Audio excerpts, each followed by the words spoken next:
कोई कुछ पूछ रहा है, कोई कुछ पूछ रहा है, कोई कुछ बता रहा है, कोई कुछ बता रहा है, कोई आधार नहीं। जबकि हमारे सदग्रंथ हैं, उनको तो देखे हम झांक के। तो हमारे धर्म गुरुओं को हमारे धर्म ग्रंथों का भी ज्ञान नहीं था। इस कारण से हमारे उन अनमोल रत्न, जो अनमोल खजाना हमारा हमारे घर में छुपा पड़ा था, ये हमारे धर्म गुरु उसको हमारे सामने रख नहीं सके, जिस कारण से हम गरीब से गरीब होते चले गए। हम आध्यात्मिक गरीब हो गए, निर्धन हो गए। कबीर साहब कहते हैं, कबीर सब जग निर्धना और धनवंता ना कोई, धनवंता सो जानिए जिस पर राम नाम धन होए। तो हमारे पास राम नाम धन नहीं रहा, जिस कारण से हम भिखारी बन गए। तो पुण्यात्मा, अब हमने फिर धन, राम नाम के धन को पुनः संग्रहित करना है शास्त्र अनुकूल साधना करके। अब आज का जो समागम प्रारंभ हुआ है, इसका उपलक्ष्य है कि ज्येष्ठ सुदी पूर्णमासी को वो परम अक्षर ब्रह्म जो हमारे पिता हैं, जो हमारे हमदर्द हैं, जो हमारे दुख में दुखी होते हैं, जो हमें सुखी करने के लिए और सतलोक जो स्थान हम छोड़कर आए हैं, जहाँ हम सुखी रहा करते थे, उसकी खबर बताने के लिए, खबर देने के लिए, उसकी जानकारी देने के लिए वो परमात्मा स्वयं ही आते हैं।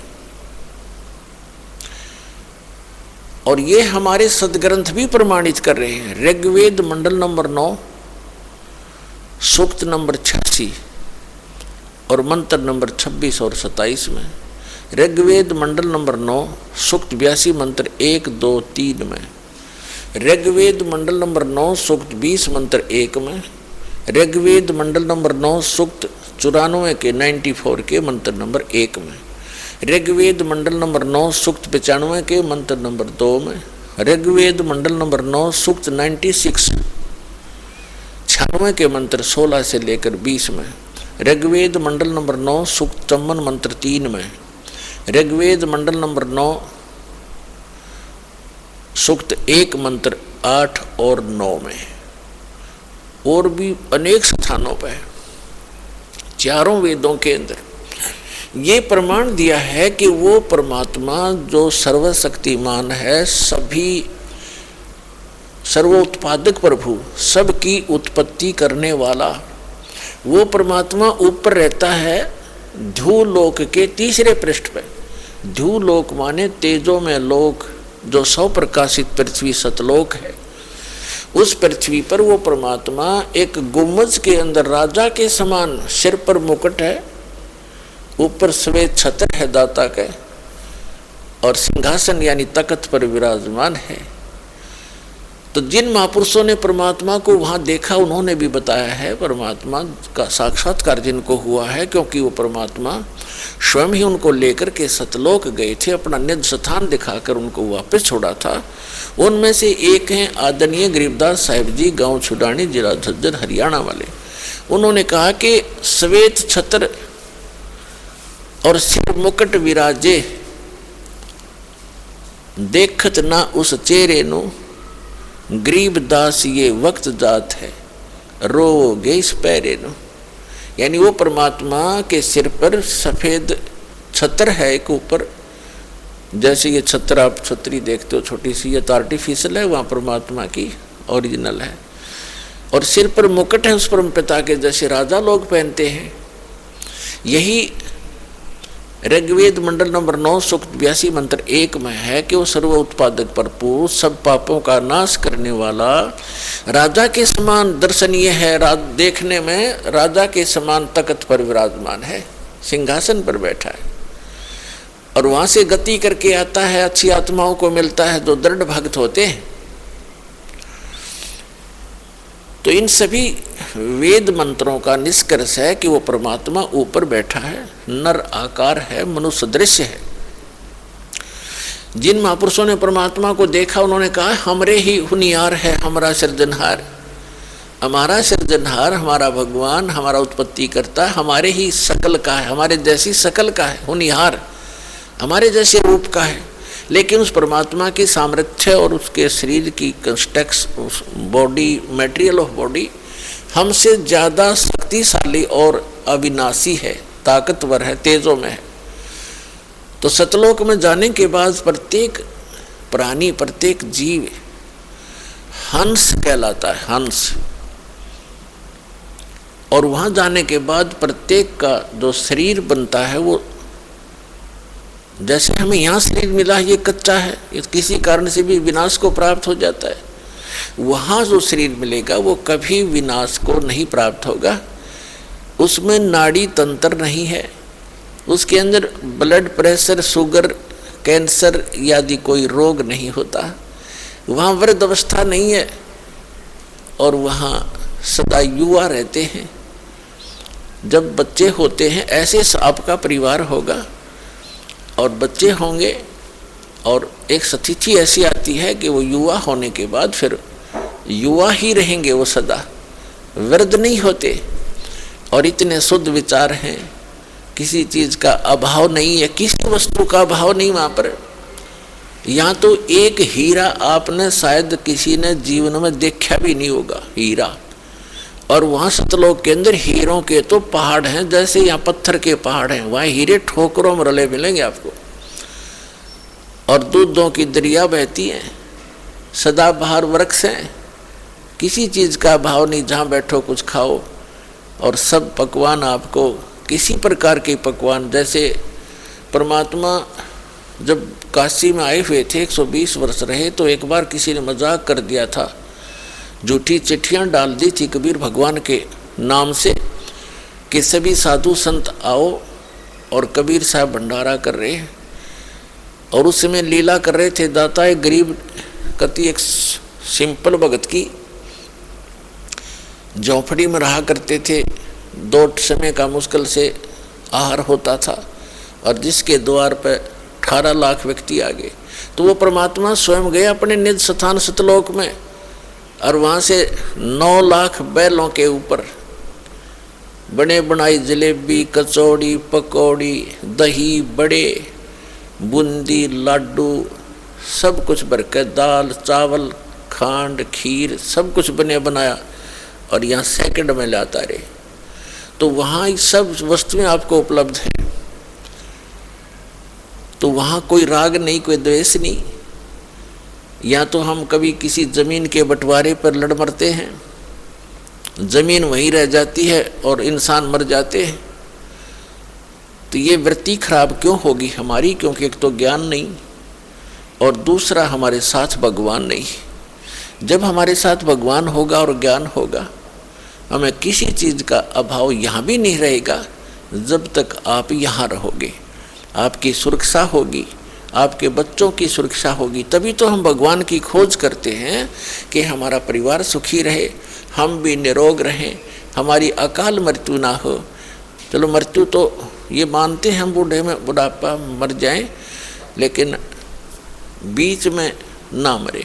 तो ये इस गंदे लोक में भी, इस नासवान स्थल पर भी उस अविनाशी परमात्मा कबीर जी की शरण में आने के उपरांत ही हम ये सुख भी प्राप्त कर सकते हैं। तो ये ज्ञान हमें अभी किसी ने बताया ही नहीं और परमात्मा आकर बताने की चेष्टा कर रहे थे। सन 1398 से सन 1518 तक 120 वर्ष परमेश्वर यहाँ रहे, एक जुल्हाए गरीब की भूमिका, निर्धन की भूमिका की। अब वो भूमिका क्यों की? क्योंकि 5 दिन के अंदर इस समागम के दौरान हम आपको परमात्मा की रह कर विस्तार से जितनी हमारी बुद्धि काम करेगी दास की, आपको सब कथाएं सुनाएंगे, तब समझ में आएंगी।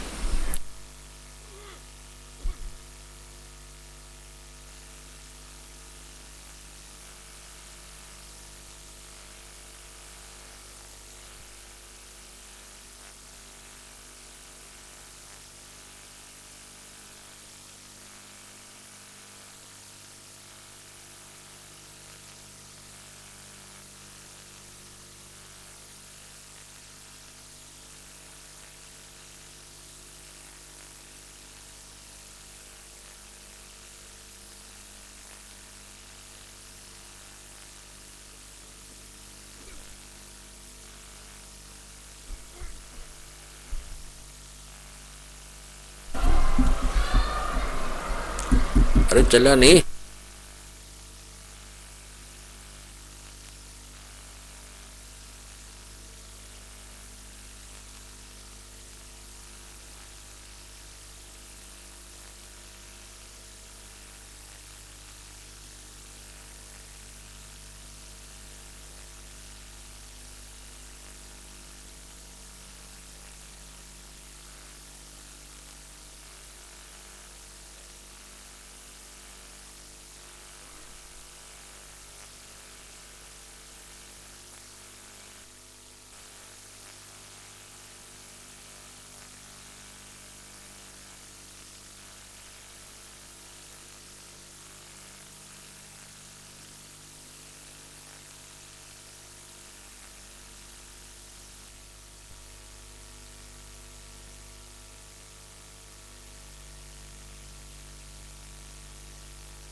चारों युग में संत पुकारे, को के कहा हम हेल रे, हीरे माणक मोती बरसें, ये जग चुगता डेल रे।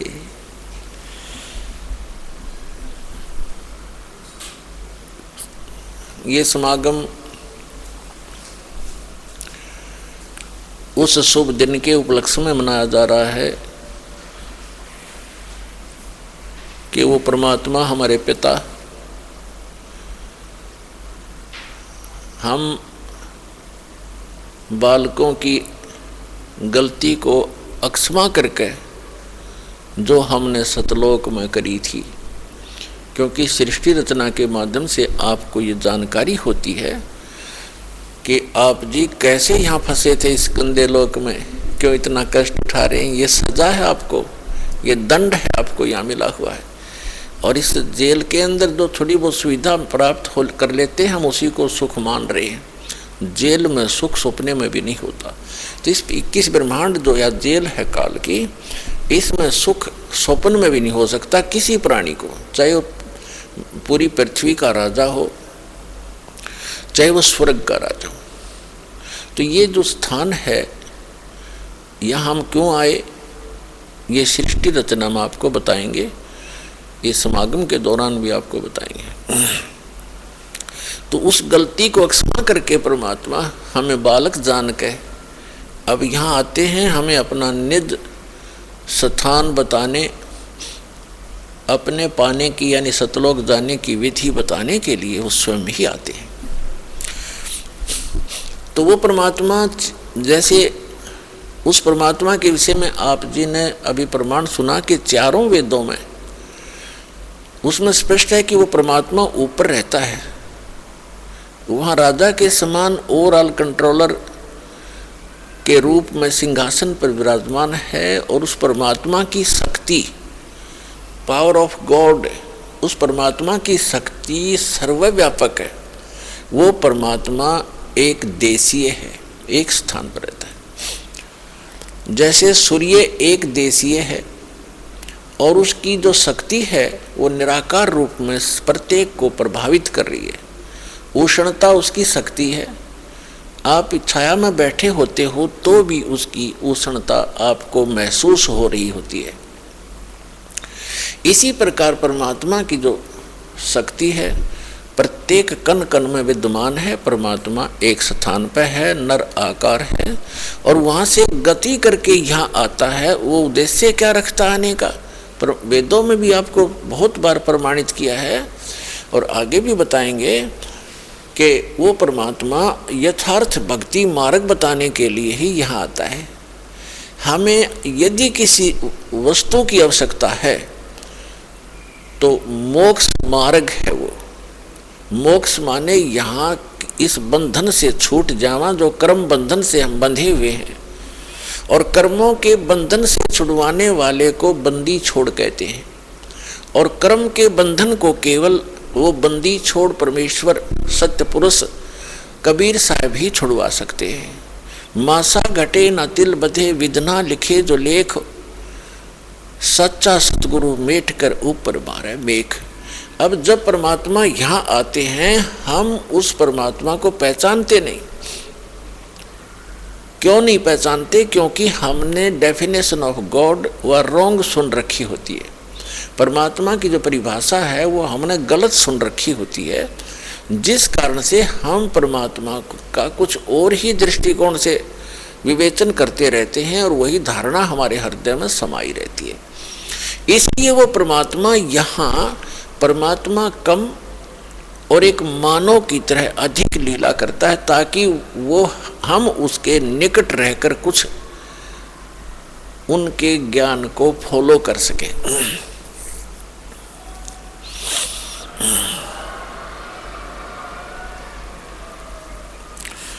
तो इसलिए परमात्मा ने स्वयं आकर के यहाँ पर ज्ञान देते हैं वो, तो वो परमात्मा ऊपर रहते हैं, वहाँ से गति करके आते हैं, अच्छी आत्माओं को मिलते हैं और उनको फिर अपने सतलोक ले जाकर वापस छोड़ते हैं, अपना गवाह बनाकर छोड़ जाते हैं। अब उन गवाहों ने, उन जो साक्षी बने परमात्मा के, जिनको भगवान मिले, उन्होंने और साथ में हमारे पवित्र सदग्रंथों ने, दोनों ने रिल मिलकर ये सिद्ध कर दिया कि परमात्मा कैसा है, कहाँ रहता है, उसका नाम क्या है, उसके पाने की विधि क्या है, वो मेथड कौन सा है जिससे हम परमात्मा प्राप्त कर सकते हैं। और जो सदग्रंथों में और जिनको परमात्मा मिले उन महापुरुषों के अनुभव की जो उनकी अपनी अमर वाणी है, एफिडेविट है, वो दोनों मेल खा जाते, फिर संशय नहीं रहेगा आपको, फिर संशय नहीं रहेगा कि हम जो कर रहे हैं वो ठीक है या गलत है, वो फिर स्वस्थ हो जाएगा। इसलिए उस परमात्मा ने बताया है, वो परमात्मा चारों युगों में आते हैं और वो स्वयं ही आकर अपना ज्ञान कराते हैं। अथर्ववेद कांड नंबर 4 अनुवाक नंबर 1 मंत्र 1 से 7 में ये सारी सृष्टि रचना कोड वर्डों में दे रखी कि वो परमात्मा कबीर देव है, कबीर साहब है, और वो सभी ब्रह्म का भी, परब्रह्म का भी, और सभी ब्रह्मांडों का रचनहार है। और वो अपने द्वारा रची हुई सृष्टि को स्वयं ही ठीक ठीक बताता है। अन्य तो अटकलबाजी लगाते हैं, जैसे ब्रह्मा जी ने देवी पुराण में अटकलबाजी लगा रखी है। ऐसा सुना जाता है, ज्ञान और अज्ञान के आधार से मैं बता रहा हूँ। तो जहाँ ज्ञान है फिर वो ज्ञान कहाँ रहा? अब थोड़े से हलवे में थोड़ा सा रेत भी डाल दे तो वो स्वाद ही सारा करकरा हो गया। इस प्रकार वो परमात्मा स्वयं आते हैं और क्या बताते हैं?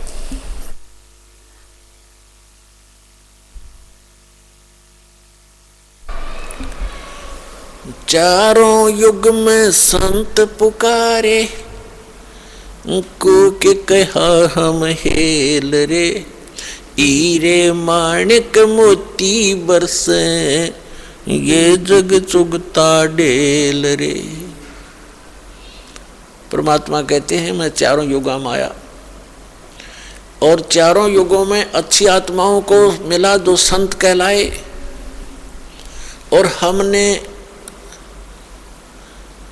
आवाज लगा लगा कर कूक कहा हम हेल रे। कूक माने ऊंचे स्वर तक गरज गरज के आवाज लगा लगा के बताया कि ये साधना तुम कर रहे हो गलत है, ये पूजा गलत है, ये साधना करो।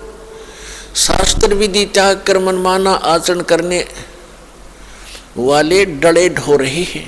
ये जग चुगता ढेल रे, हीरे मोती समझकर कंकर इकट्ठे किए बैठे हो आप, और हम हीरे और मोती इनकी वर्षा कर रहे हैं शास्त्र अनुकूल साधना और मंत्रों की, जिससे आपको मोक्ष रूपी हीरे प्राप्त होंगे, आपका जीव सुखी होगा। हमारा ज्ञान किन्हें ना सुनिया, पर भी लेन जाते है दुनिया। हमारा ज्ञान किसी ने नहीं सुना, किसी ने नहीं सुना, और वहाँ पर भी लेने जाते। जैसे आप देख रहे हो केदारनाथ के ऊपर कल से कितना भयंकर फल डा करके बदल फट गया, वहाँ तहस नहस हो गई, बहुत से नुकसान हुए, बहुत से श्रद्धालु मारे गए। इस अमरनाथ के ऊपर जाते हैं, शायद ही कोई ऐसा वर्ष गया होगा जिसमें 100, 200, 1000, 15 से ना मरे हों दर्शक श्रद्धालु। तो पुण्यात्मा आत्मा भगवान बिना रह नहीं सकती, इसका स्वभाव है। इसको आवश्यकता उस भगवान की, जिस दिन से ये उससे बिछुड़ी है उसी दिन से उसको वो सुख नहीं प्राप्त हो रहा जिसको ये छोड़कर आ चुकी है। तो यहाँ परमात्मा कहते हैं हमरा ज्ञान किने ना सुनिया, और वहाँ धक्के खान जात है दुनिया, पर भी लेने जाती जोड़ तालाब में नहाने के लिए। है कहीं गीता और वेदों में प्रमाणिक की साधना से मोक्ष होगा? तो ये कहाँ से ग्रहण किया? ये शास्त्र विरुद्ध साधना है। इन लोक वेद बना रखा है अज्ञानी संतों, ऋषियों और आचार्यों ने। अब परमात्मा क्या बताते हैं? सतयुग में सत सुकृत कह टेरा, त्रेता नाम मुनींदर मेरा, द्वापर में करुणा में कहाया, और कलियुग नाम कबीर दराया। चारों युग में संत पुकारे और कूक कहा हम हेल रे। हीरे माणिक मोती बरसे ये जग जुगता डेल रे। पुण्यात्माओं, किसी भी महापुरुष का इतिहास आपको नहीं मिलेगा जो चारों युग के अंदर आए हों और चारों युग से आगे की भी जो जिन्होंने जानकारी दी हो और सृष्टि की रचना की जानकारी जिन्होंने दी हो, तो वो परमात्मा है जिसने अपने द्वारा रची हुई सृष्टि को ठीक ठीक बताया। क्या बताया है? परमात्मा इस वर्तमान के चल रहे चतुर्युगी में सबसे पहले सतयुग के अंदर सत सुकृत नाम से यहाँ प्रकट हुए थे। और ये लीला ऐसी ही करते हैं परमात्मा, वो परम अक्षर ब्रह्म। इनफैक्ट वास्तव में यदि कोई भगवान है, परमात्मा है, तो एक ही है। परमात्मा एक है, प्रभु अनेक हैं। पुण्यात्मा, धीरे धीरे आप बच्चे हो, इस अध्यात्म मार्ग की जब आप पीएचडी कर लोगे तब इन कोड वर्डों को समझोगे। अभी तो हम सभी को ही भगवान कह देते हैं, सभी को परमात्मा कहते हैं। फिर आपको लास्ट में एक ही परमात्मा नजर आएगा। जैसे श्रीमद् भगवद गीता अध्याय नंबर 15 के श्लोक नंबर 16 और 17 में 3 पुरुष हैं, एक सरपुरुष, एक अक्षर पुरुष। सरपुरुष ये ब्रह्म है जिसके लोक में हम रह रहे हैं, ये काल है। ये 21 ब्रह्मांड का पुरुष है, 21 ब्रह्मांड का स्वामी है, 21 ब्रह्मांड का मालिक है, केवल 21 ब्रह्मांड का। और एक ब्रह्मांड के अंदर ये पृथ्वी लोक, स्वर्ग लोक, पाताल लोक, ब्रह्मा विष्णु महेश के लोक, धर्मराय का लोक, निरंजन का लोक और आगे दुर्गा का लोक, ये सारे मिलाकर एक ब्रह्मांड कहलाता है। ऐसे ऐसे 21 ब्रह्मांड है, उनका प्रभु है, उनका स्वामी है ये ब्रह्म। लेकिन ये परमात्मा नहीं है, ये काल है। और 7 संग ब्रह्मांड का स्वामी है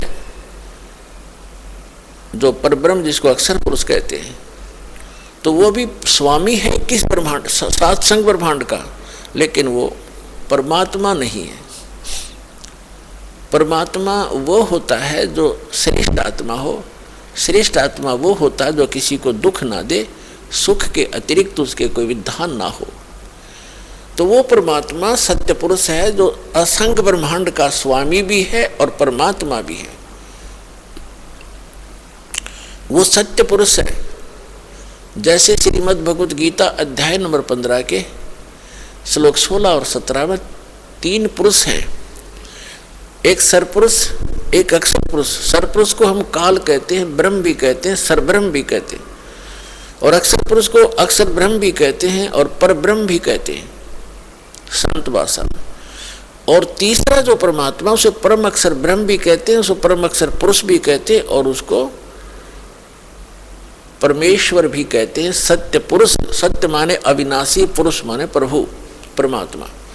तो ये जो तीसरे नंबर का परमात्मा है, इसके विषय में गीता अध्याय नंबर 8 के श्लोक नंबर 1 में अर्जुन ने पूछा कि भगवान, आपने गीता अध्याय नंबर 7 के श्लोक नंबर 29 में कहा है कि तत्ब्रह्म को जानकर और सारे अध्यात्म से परिचित और सभी कर्मों से परिचित केवल साधक जरा और मरण से छूटने का ही प्रयत्न करता है, संसार की किसी वस्तु को वो नहीं चाहता। तो वो ऐसा वो तत्ब्रह्म है। तो 8वें अध्याय के प्रथम मंत्र में गीता जी में पूछा है, किम तत्ब्रह्म, वो तत्ब्रह्म क्या है, वो कौन है वो तत्ब्रह्म। तो गीता अध्याय नंबर 8 के श्लोक नंबर 3 में गीता ज्ञानदाता कहता है, वो परम अक्षर ब्रह्म है, वो सर्वशक्तिमान परमात्मा, परम अक्षर ब्रह्म, सबसे श्रेष्ठ। परम माने श्रेष्ठ, अक्षर माने अविनाशी और पुरुष माने ब्रह्म माने परमात्मा।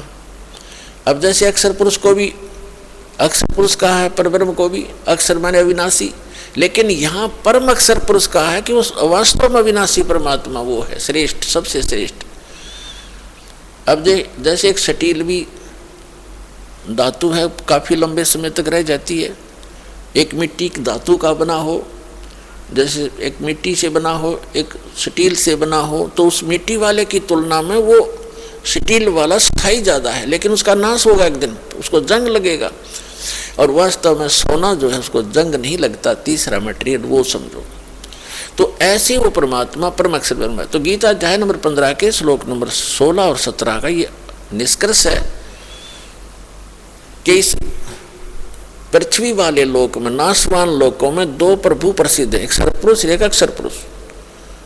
और इनके अंतर्गत जितने प्राणी हैं वो भी नाशवान है। जीवात्मा तो किसी की भी नहीं मरती, हो तो पशु पक्षियों की भी नहीं मरती, वो तो अलग विषय है। फिर 15वें अध्याय के 17वें श्लोक में कहा है, 15वें अध्याय के 17वें श्लोक में कहा कि उत्तम पुरुष है तू अन्य। उत्तम पुरुष माने श्रेष्ठ भगवान पुरुषोत्तम, वो तो इन दोनों से अन्य है, सर्वपुरुष और अक्षर पुरुष से। और परमात्मा इति उदाहरते, जिसको परमात्मा कहा जाता है, परमात्मा श्रेष्ठ श्रेष्ठ आत्मा जो कभी दुख ना दे किसी को। और यह लोक तरम अवैश्वर्यवर्ती अवैश्वर है, जो तीनों लोकों में प्रवेश करके सबका धारण पोषण करता, वो है अविनाशी है परमात्मा। तो ये परमात्मा परमेश्वर, ये जो तीसरे नंबर का भगवान है, ये है हमारा सबका जनक है। और ये केवल ये है वास्तव में परमात्मा, बाकी स्वामी हैं, प्रभु हैं। तो यहाँ थोड़ा सा आपको धीरे धीरे सारा ज्ञान कराएंगे। तो क्या पता है कि चारों युग में ये परमात्मा आते हैं और ये लीला करते हैं। जैसे गीता, जैसे ये जो ऋग्वेद मंडल नंबर 9 और सूक्त नंबर 1 मंत्र 8 में कहा है कि वो परमात्मा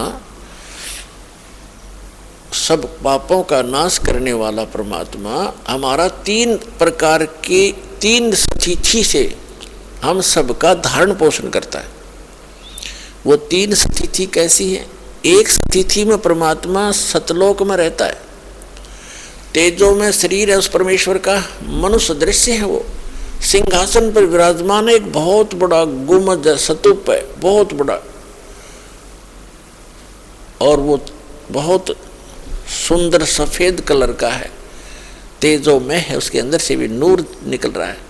उसके बीच में सिंहासन पर परमात्मा विराजमान है, एक राजा के समान बैठे हैं, उनके सिर पे मुकुट है और ऊपर छत्र है, और उनके ऊपर चंवर अपने आप भी होता है जब इच्छा होती है, और बाकी वो रखा भी रहता है। तो वो स्थान जो है वो है परमात्मा की प्रथम स्थिति। फिर वो भगवान, वो ही परमात्मा अपना अन्य रूप धारण करके अपने शरीर को सरल करके, क्योंकि वहाँ जो परमात्मा बैठे हैं परमेश्वर परम अक्षर ब्रह्म, उनके एक रोम में, एक रोमकूप कहो एक रोम कहो, रोम तो कहते हैं बाल को, रोमकूप जहाँ बाल उगता है, उस परमात्मा के एक रोम में, एक रोमकूप में समझो इतनी रोशनी है, करोड़ सूर्य मिला दे करोड़ चंद्रमा, वो भी फीकी पड़े। तो वो परमात्मा का ऐसा नूरी शरीर है, मनुष्य सदृश है, सिर पर मुकुट है, और वहाँ जाकर हंस सभी उस परमात्मा पर चंवर करते हैं, अपने मालिक पर, जो यहाँ से निकल कर जाता है सीधा भगवान के पास जाता है, चरणों में प्रणाम करते हैं, वो परमात्मा सीने से लगाते हैं प्रत्येक को, और फिर वहाँ चंवर करते हैं आदर से। फिर उसको कहता बेटा आराम से रहो, ये तुम्हारे बने बनाए महल वहाँ खाली पड़े थे, विश्राम करो, गलती बनी तुम्हारे से, कोई ना लौट आए। अब भी कहते सुबह का भूला शाम को आ जाए तो भूला नहीं कहलाता, और हम युगों से भूले पड़े यहाँ पर। तो वहाँ ये प्रथम स्थिति है। फिर परमात्मा अपने शरीर को हल्का रूप बना करके दूसरी स्थिति में, वो दूसरी स्थिति में क्या करते हैं, एक शिशु रूप धारण करते हैं, और प्रत्येक युग के अंदर प्रारंभ में एक सरोवर के अंदर कमल के फूल पर आकर नवजात शिशु का रूप धारण करके वो विराजमान हो जाते हैं। वो किसी माँ से जन्म नहीं लेते, और परमात्मा की सारी व्यवस्था होती है, तो वहां से कोई निसंतान दंपत्ति उन्हें उठा ले जाते हैं। और धीरे धीरे जैसे बच्चे की तरह परमात्मा अपनी लीला करते हैं। छोटी सी उम्र में ही 4-5 वर्ष की आयु में ही बड़े बड़े विद्वानों के छक्के छुड़ाने लग जाते हैं और धीरे धीरे बड़े होते हैं और एक नेक नागरिक की भूमिका करते हैं। हाथ से काम करके कम से कम संग्रह करते हैं, झोंपड़ी में रहते। जैसे पहले तो वैसे तकरीबन ये महल वगैरह बहुत कम थे, झोंपड़ी ही डाला करते थे सभी। तो वो परमात्मा एक ऐसी लीला करते हैं कि भक्त को अधिक संग्रह करने की आवश्यकता नहीं है। भक्त वही होता है जो उस लोक की परंपराओं से हटकर आध्यात्मिक परंपराओं के आधार से अपना जीवन निर्वाह करे, उसके आधार से चले, वो भक्त कहलाता है। अन्यथा जैसे भक्ति मार्ग पर चलने वाले व्यक्ति, कोई मार्ग पर चल रहा है, सफर यात्रा कर रहा है, तो वो कम से कम ही भार लेकर चल सकता है। और ये आपको खूब मालूम है, जो पहले यात्रा करते थे, पैदल जाते थे, तो एक थैला डालते थे काख में, उसमें एक चद्दर और एक धोती कुर्ता, नथिंग एल्स। तो कहने का भाव ये है, हमने जाना सतलोक में और हम यहाँ वजन रख लिया ज़्यादा, या कोठी मेरी है, ये कार मेरी है, 5 प्लाट ले लिए हैं और इतने एकड़ जमीन बना ली, राजा बन गया, ये राज मेरा है। इस सब को सिर पे रखे हुए एक कदम भी नहीं चल पा रहा, तो फिर हमें ज्ञान होगा कि हमने इतना वजन नहीं उठाना चाहिए जो हमारे सफर को बाधा करे। इसलिए कम से कम संग्रह करो। और ये परंपराएं जो हमने बना रखी हैं, ये ही हमारा दुख का मूल है, जड़ है ये दुख की। ब्याह शादी में लोग दिखावा ड्रामा करना, नाचना गाना, डीजे बजाना, कोई बात है ये?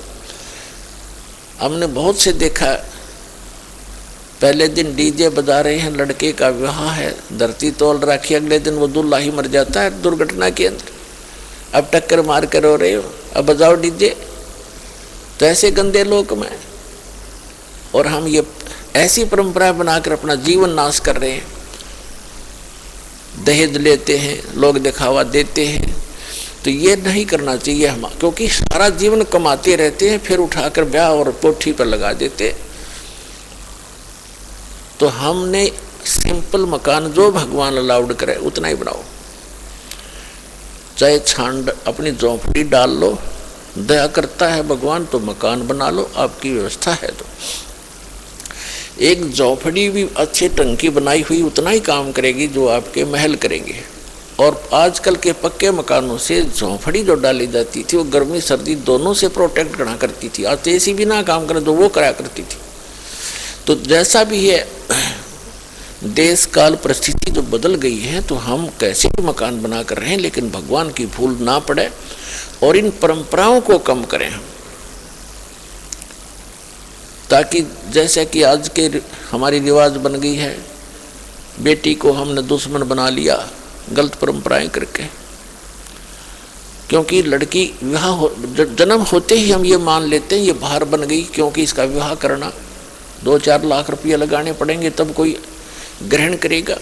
फिर उसको बच्चा होगा, कदे पी लिया, कदे छूत छक, कदे फलाना, फिर भात हो गया। तो ये क्या आवश्यकता है इन चीज़ों की? ये अपने ये मैन मेड है, गॉड मेड नहीं है। और हमने इनको ख़त्म करना पड़ेगा। तो बेटी देखना, सब चाह करेंगे बेटी हो, क्योंकि वजन ही नहीं रहेगा हमारे ऊपर। तो और बेटी बिना फिर बेटे के गाड़ोगे, बेटी ना होगी तो फिर ब्याह की तो होगा, अगला बेटी ना होगी तो किसे कहे। तो हमारी बुद्धि पर पत्थर पड़ गए, हम भगवान से दूर होकर समाज में ही रंग गए और उसी दृष्टिकोण से सोचने लग गए। तो इनसे ऊपर उठना पड़ेगा, तब हम भक्ति कर सकते हैं। हम सतलोक चलना है तो इन मर्यादाओं का अपना पालन करना पड़ेगा। यदि आप विद्यार्थी हैं तो विद्यार्थी वाला ही काम करे और फिर वो अगर वो बच्चों में गधों पर बैठकर घूमता है गाँव में जाकर तो विद्यार्थी नहीं है और स्कूल आता नहीं है। इस प्रकार आप जी ने ये अन्य परंपराएं त्यागनी होंगी। तो कहने का भाव ये है कि परमात्मा स्वयं आते हैं, एक लीला करके दिखाते हैं कि भक्त को केवल इतना ही पर्याप्त है, इससे अधिक नहीं। कबीर साहब कहते हैं, कहा चनावे मेड़िया ये लंबी बीत उसारे, घर तो 3.5 हाथ भाई गणात पौड़े 4। क्या प्रसन्न हो रहा है, लंबी लंबी द्वार खींच कर लंबी लंबी मेड़ियाँ बनाता है, बड़े दीवारें बनाकर ऊंची ऊंची कोठियाँ गाड़ रहा है, महल हवेली बना रहा है। परमात्मा कहते हैं, घर तो 3.5 हाथ गणाते पौड़े 4। 3.5 होंठ हाथ कहते हैं 3.5 हाथ को। ये जो हाथ है यहाँ से लेकर यहाँ तक कौनी तक, ये एक हाथ कहलाता है। और प्रत्येक स्त्री या पुरुष का अपना शरीर 3.5 हाथ का होता है। ये 3 तो पूरे और आधा इतना होता है। परमात्मा कहते हैं, आप चाहे 4 मंजिल की कोठी बना रखी है और 20-20 कमरे कक्ष हैं, एक चारपाई पे इतने स्थान पर सोओगे आप, किसी कोने में कहीं डाल लेना, तो बाकी बकवाद किस लिए कर रखी है। तो परमात्मा कहते हैं, घर तो 3.5 हाथ और गणा तो 3.25। कहने का भाव ये नहीं है कति माप के 3.5 हाथ बना लो, यानी आवश्यकता से अधिक बनाने की कोई आवश्यकता नहीं, वो हमारी मूर्खता होगी। आवश्यकता अनुसार मकान बनाओ, 2 कमरे हैं, 3 चाहिए, 4 चाहिए, अपने परिवार अनुसार, या एक में ही काम चलता है तो क्यों डले डोए बेमतलब के। भक्ति उद्देश्य रखे और भक्ति में बाधा करे, उस वस्तु और उस रिवाज को तुरंत त्याग दे, परंपरा को।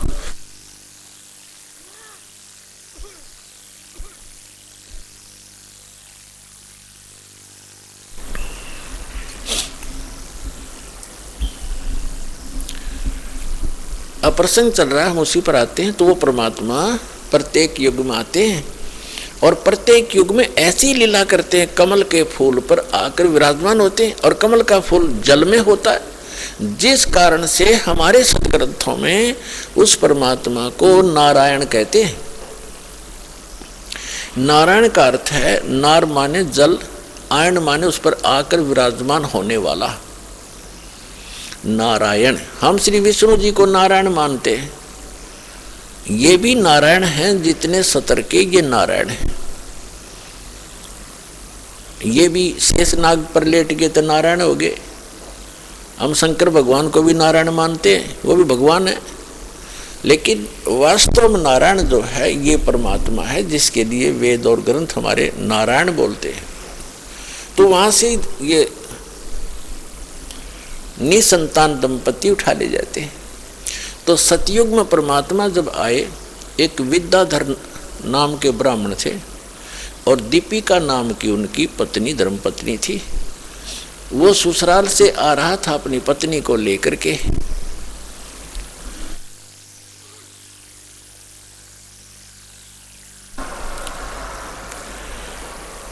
तो परमात्मा तालाब के ऊपर विराजमान थे, तो तालाब के अंदर कमल के फूल पर शिशु रूप धारण किए लेटे हुए थे। उनकी दृष्टि पड़ गई, उस बच्चे को उठा करके अपने घर ले आए। तो वहाँ उनकी परवरिश हुई, की लीला हुई। धीरे धीरे बड़े हुए, बहुत सा मनु जैसे विद्वान जो पाक रहे थे वेदों के, उनके छक्के छुड़ा दिए दाता ने, लेकिन उसको वामदेव कहने लगे। वामदेव, वामदेव माने उल्टा ज्ञान देने वाला। उल्टा, वाम माने उल्टा, जैसे दाना हाथी बामा हाथ, बामा वाम। इस तरह उनको ना सुन करके अपनी प्रभुता छूटी नहीं, ज्ञान भगवान का ग्रहण उन्होंने ना स्वयं किया, उन ऋषियों ने ना हमें करने दिया।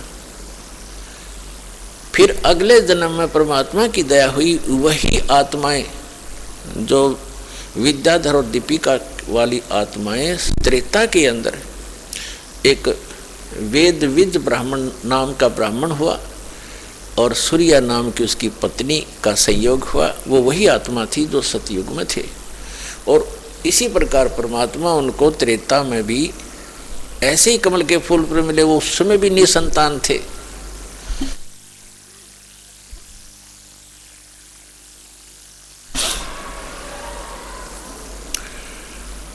अपनात्मा, अब आप देखते हो कि कहते हैं कि परमात्मा कहते हैं जो जन मेरी शरण है ताका हूँ मैं दास, और गैल गैल लाग्या फिरूं जब तक धरती आकाश। जो बच्छा गऊ की नजर में यूं साईं को संत, भक्तों के पीछे फिरे वो भक्त वत्सल भगवंत। अब ये तो हम 4 युगों की कथा सुना रहे हैं, तो बहुत युगों से हम भटक रहे हैं। तो पिछले संस्कार से ही परमात्मा इन पुण्यात्माओं के साथ लगे हुए थे। इस विद्याधर और दीपिका वाली आत्मा को ये संतान भी दे सकते थे पुण्यात्माओं। अब हमारी तो एक ऐसी मेंटलिटी बन गई जहाँ हम रह रहे हैं जिस समाज में, क्योंकि ये काल प्रेरित है और इसने अपने खाने के लिए संतानों उत्पत्ति करवाना ही करवाना है। इसने यहाँ ऐसा सिस्टम फिट कर दिया, ये जीव के बस की बात नहीं संतान उत्पत्ति ना करे, इसका विवश है यहाँ पर। और फिर परमात्मा ने क्या किया कि उनको संतान नहीं दी। क्यों नहीं दी? संतान भी दे सकते थे। अपने आत्माओं समाज के अंदर और एक सामान्य समाज में और एक भगत जो समाज अलग से बनता है उसमें अंतर होता है, और इसी कारण से जगत और भगत का विरोध बताया कि बैर रहता आपस में। कारण क्या है कि भगत के नियम कुछ अन्य होते हैं और समाज उस यहाँ के परंपरा से ही रंगा हुआ होता है, उसी को मूल मानता है।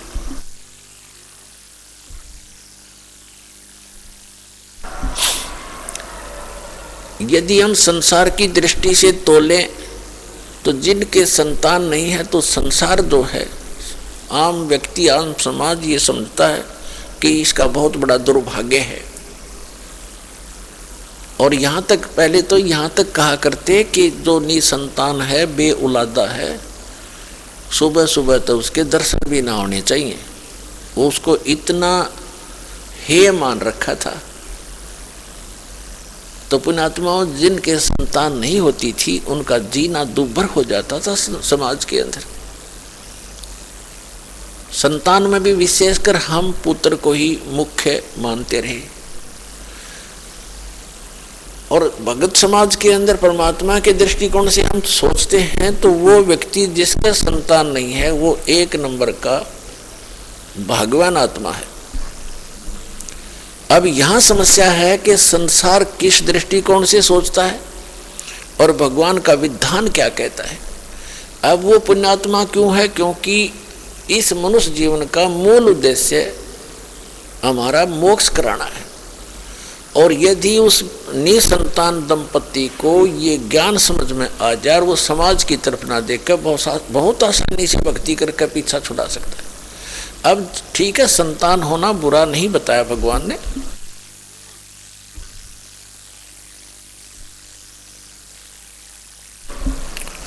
संतान होना बुरा नहीं है, लेकिन जो संतान भगवान से नहीं जुड़ेंगी वो आपको सदा दुखी ही करेंगी, क्योंकि उनके जो बुरे बुरे संस्कार साथ होंगे। आगे उनके संस्कारों में परिवर्तन भगवान करेगा नहीं, क्योंकि वो जुड़े नहीं। तो उनको दुख होगा तो आप भी साथ दुखी रहोगे, माता पिता भी, और वो भक्ति बाधक बनेंगी क्योंकि आपकी टेंशन का कारण बने रहेंगे।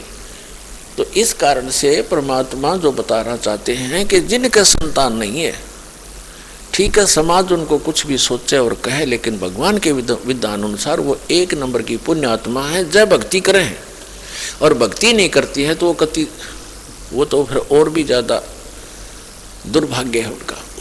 समाज के भी ताने सहन करने पड़ते हैं और भगवान से भी दूर रह रहे हैं, तो वो महा दुर्भाग्य है उनका। तो इसलिए जिनके संतान नहीं है उनका मोक्ष बहुत ही आसानी से होगा। भक्ति कर लें, नाम शुरू कर दें और संसार से मन हटा लें, परमात्मा के विधान को आधार मान के जीवें, तो सारा दिन भक्ति करनी। ये समस्या ये आती है कि बुढ़ापे में हमने कौन से संभालेगा? अरे भगवान रहा संभालने वाला सबको। अब बेटा अमेरिका में और माता पिता यहाँ, हिंदुस्तान में, और दोनों का रोग हो गया। वो पड़ोसी ठाए अंडे उसने, और बेटा वहाँ बैठा अमेरिका में। वो मर लिए, तीसरे दिन वापस आया, मरे पाछे भी तीसरे दिन आया। चाट ले उस बेटे ने, बता के सारा दे दिया बेटे ने। अपने कर्म साथ देंगे, भगवान साथ देगा। एक त्रिलोचन नाम के भगत थे, संतान नहीं थी, भक्ति करते थे। पत्नी का देहांत हो चुका था, वृद्धावस्था में अकेला रह गया था। एक नौकर रखा हुआ था, सेवादार उसने। तो वो सेवादार कहने लगा, मेरे घर पे ऐसी ऐसी घटना घट गई महाराज जी, मैंने जाना पड़ेगा। वो बोला, जा बेटा, देखी जाएगी, दुखी सुखी होकर मैं अपना थोड़ा बहुत टहलूं करूंगा अपना कार्य। वो सेवादार चला गया, पीछे तो भक्त बीमार हो गया, दस्त लग गए। अब वो सीमा से निकला होगा तभी भगवान उस सेवक का रूप बनाकर उस भक्त के घर पे आ गया। उसने पूछा, क्या बात होगी बेटा, कैसे वापस आ गए तुम? कि महाराज जी मेरा मन नहीं माना, आप न छोड़ के जाऊं, आप तो वृद्ध हो, बीमार से हो, कुछ अस्वस्थ भी चल रहे हो, कुछ दिन के बाद चला जाऊंगा जब आप स्वस्थ हो जाओगे। तो उसने कहा, धन्य है बेटा आपको, आपने ऐसी सोच रखी।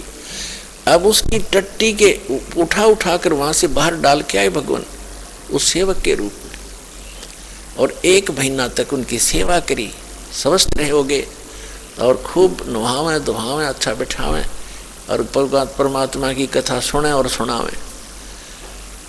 अब फिर क्या हुआ, 1 महीने के बाद वो सेवक वापस आया, और आके उसने पोटली रखी, जो भी लाया था रास्ते में, वहाँ से आया था। उसी समय भगवान वहाँ से निकल गए।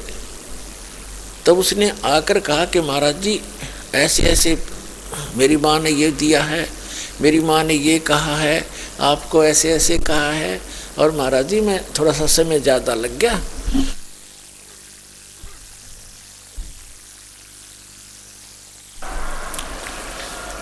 मुझे क्षमा कीजिए, मैं 15-20 दिन की कह के गया था, महीना लग गया महाराज, मुझे माफ़ करना। अब वो महात्मा उसके मुंह तरफ देखा, भगत उसके मुख की तरफ देख रहा है। बात क्या बोल रहे हो आप क्या कह रहे हो? ये पोटली कहाँ से ले आए, ये सामान कहाँ से लाए हो, ये क्या? उसने बताया, जी मैं घर से आया हूँ अपने वहाँ से। अब वो समझ में पारा, काफ़ी देर में समझ में आई वृद्ध का। अरे तू अपने घर से आया है? कि हाँ जी मैं तो आज आया हूँ, उस दिन का गया हुआ। उसका तो रोम रोम खड़ा हो गया, रोआ बुरी तरह। ये भगवान इस पापी ने आपसे मैं टट्टी तक उठवाई, मुझ नीच का कहाँ उद्धार होगा? तो पुण्यात्माओं परमात्मा कहते हैं, तुम अब जो तुम्हारा सच्चा साथी है, तुमेव माता च पिता, तुमेव बंधु च सखा, तुमेव विद्या च द्रविण, तुमेव सर्व मम देव देव, उसको भूल के हम इन अन्य पर आश्रय रख लेते हैं, इसलिए हम भगवान से दूर होते चले जाते हैं। तो यहाँ गरीबदास साहिब जी ने कहा है कि त्रिलोचन के भय भरतिया माने नौकरे, ऐसी भक्ति कमावे, ऐसी भक्ति करे, भगवान साथ रहेगा आपके। तो इस प्रकार अब जैसे जिन बहन भाइयों के, विशेषकर इंसान तो थोड़ा बहुत सोच समझ भी लेता है, लेकिन बहनों का दिल नहीं डटता जिनका संतान नहीं होती, क्योंकि उसको समाज नहीं जीने देता। घर जाते हैं, घर वाले कुछ दिन चुप रहते हैं तो कोई पड़ोसी आ जाएगा, आओगा कोई काम और पूछेगा, नो बहू का कि मैं होया नहीं बालक बोलक। अब वह के कहेगी सासू, अक ना कुछ ना होया, कई साल हो गए ब्याह ने, एक जातक तो चाहिए था, बता और देख लो कोई दूसरा ब्याह करवा लो। अब उस बेटी के और समस्या पैदा कर दी कि एक और ये भी ब्याह करवाएंगे, यानी उसके बोल पड़े तो कोई और आकर के रिश्तेदार आकर कहेगा। कहने का भाव ये है कि जब तक ज्ञान नहीं प्राणी को, तो जीना हराम कर देते हैं। आदमी तो बाहर रहता है, कभी कभी सुनता है ये बातें, टाल जाता है, मन समझा लेता है, लेकिन उस बहन के बस की बात नहीं।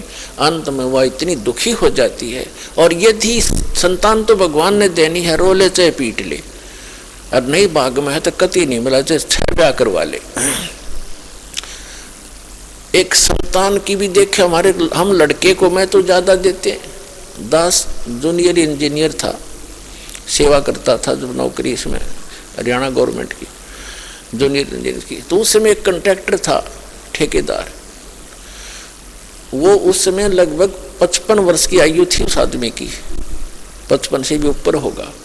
और उसके 4 लड़कियां थी, लड़का कोई नहीं था। और चारों लड़कियों का विवाह कर रखा, पोते पोतियां लाओ, 2 पत्नी को किसी ने कह दिया कि तू अपनी बहन का ब्याह करवा दे, इसका पुत्र हो जाएगा। उसने अपनी छोटी बहन से उसका विवाह करवा दिया। उसके कट्ठिए 2 छोरी हुई, 2 लड़की हुई, कट्ठिए जुड़वा। वो खुद बतावा था, ने बोला जी भाग बिना ना मिला कदी, मैंने तो उसका जब ऑपरेशन करवा दिया, फैमिली प्लानिंग का पीछा छुटवा हो जाए ब्याह, तो भाग में है नहीं तो क्यों पंगे में पाँच दे भाई, अब मतलब दुखी करो। वो यहाँ पर जो काम करने का उसको भूल गए।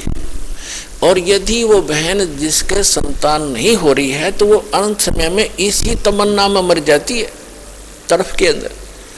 और इस काल का इतना गंदा विधान है, अगले जन्म में उसको कुतिया बनाता है। अगले तो संतान ना हुई इसलिए तड़पती हुई मरी है, अब इकट्ठी 8 पैदा कर ले और पेटा भर ले अपना माँ बन के। अगले जन्म में सूरी बना देगा, अगले 12 इकट्ठे पैदा कर ले टिंडे।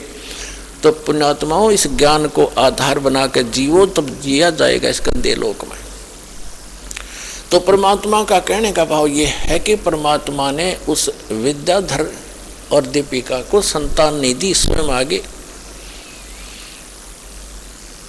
वो हमें लादना नहीं चाहते, हमारा वजन कम करना चाहते, और हम आदत बन गई है और हम लद कर ही ठीक चलते हैं। जैसे गधा खाली छोड़ दे कूदता चलेगा, और उस पर डायमंड का बोरा धर दे कति सेट होकर चलेगा सीधा।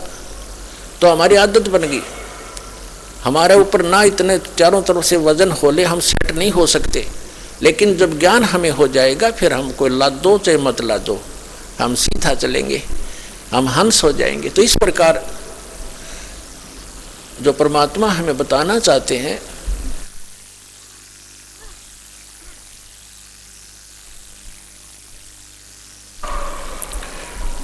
और यदि आपको संतान है, आपका संस्कार है, आपका कोई कर्जा है लेना देना। जैसे एक समय ये सुखदेव ऋषि थे, परमात्मा अपने सूक्ष्म वेद में हमें ज्ञान देते हैं। सुखदेव ने 84 भुगती बना पजावे खरवो, तेरी क्या बुनियाद प्राणी तो पेंडा पंथ पकड़वो। सुखदेव ने 84 भुगती बना पजावे खरवो। सुखदेव ऋषि हुए हैं और वो गधे की योनि यानी 84 लाख योनियों में कष्ट उठाता हुआ गधे की योनि भी उसने भोगा। और गधा जो है कुम्हार विशेषकर प्रयोग करते हैं गधों को, और पहले पुजावा लगाया करते जिसको किलन बोलते थे। पुजावे में ईंटें पकाया करते थे। तो गधा वहाँ ईंटों को नीचे से कच्ची ईंटें ले जाता और पुजावे के ऊपर 30-30, 20-20 फुट ऊंचा हो जाता था। वो राख वहीं रख देते थे उपलों की, उसके ऊपर ही लगा लेते थे कुम्हार, उस राख को इधर उधर नहीं ले जाते थे। तो 30-40 फुट ऊपर ले जाता, वहाँ से पक्की तुरंत लाद देते, उसके बोरे पर नीचे छोड़ कर जाता, कमर टूट जाती और फिर आहार करने के लिए जंगल में जाता है वो गधा। तो परमात्मा कहते हैं सुखदेव ने 84 भुगती बना पजावे खर माने गधा, बना पजावे खर वो, और तेरी क्या बुनियाद प्राणी तू पेंडा पंथ पकड़े वो। तेरी क्या औकात है भले आदमी, तू वो साधना पकड़, वो पेंडा माने मार्ग, वो साधना कर जिससे तेरा यु जन्म और मरण 84 लाख योनियों का झंझट छूट जा। तो जब सुखदेव ऋषि का जन्म हुआ, ये 12 वर्ष माँ के गर्भ में रहे, और माँ के गर्भ में 3 महीने के बाद बच्चे को, वैसे तो 2 महीने के बाद बच्चा गर्भ में बॉडी में प्रवेश होता है, उस 3 महीना का होने के बाद उसको अपनी सारी जानकारी चेतना होती है। मैं कौन था, कहाँ था, क्या क्या दुख मैंने भोगे, अब मेरा उद्देश्य क्या है, कितने अच्छे संस्कारों से मुझे मनुष्य जीवन मिला है। तो उस समय वो यही सोचता है किसी प्रकार एक बार मैं इस गर्भ से बाहर जाऊं और जो ही समझने योग्य होऊंगा भगवान की भक्ति करूंगा, परम संत की खोज करूंगा और सत भक्ति किया करूंगा। यहाँ का कोई संसार का सुख में संग्रह नहीं करूंगा, सुख संपत्ति। लेकिन बाहर आते ही ये तीनों गुण, रजगुण ब्रह्मा, सतगुण विष्णु, तमगुण शिव जी का जो प्रभाव है ये इसको अचेत कर देता है। कोई चेतना पूर्व जन्म की नहीं रहती, एक आध को रह जाती है, वो थोड़ी बहुत अधूरी सुधूरी सी होती है। तो क्या हुआ, सुखदेव ऋषि जब माँ की गर्भ से बाहर आए, 12 वर्ष की आयु, 12 वर्ष की अंदर ही हो गए थे, लेकिन माँ के गर्भ से बाहर निकलते ही वो 12 वर्ष की आयु एकदम ग्रहण कर गए। इतना शरीर बॉडी बन गया उसको, अंदर इतना नहीं था, बाहर आते ही एकदम उस सत्र का हो गया। तो व्यास जी उसके पिता थे। व्यास जी ने इंतजार किया था कि पुत्र होगा, क्योंकि वो ऋषि थे, उनको मालूम था कि गर्भ में पुत्र है। आशा लगा रखी थी, तो उठकर चल पड़ा।